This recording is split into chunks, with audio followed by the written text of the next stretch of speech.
Oh, hello. How can I help you? Hi, I need some pen blanks and block molds. Oh, great. Let me show you our Maker Select molds. But why would I want those made out of that material? Well, these are designed and made right here in the USA, in Arizona, in fact. Well, that's all good, but it looks like it'd be hard to get the blanks out. Not at all. Let me show you. Where did all that stuff come from? So these are actually really easy to demold. You simply pop out the plugs,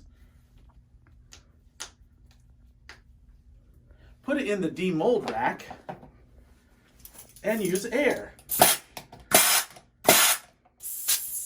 Let's say one's a little stiff. You simply take a punch, give it a good tap, and it'll pop right out.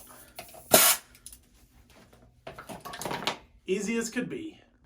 But I use epoxy resin a lot. Is that okay? Epoxy resins and urethanes are no problem. You just want to use mold release. Wow, that's great news. I think I'm going to pick some up. Thanks, bye!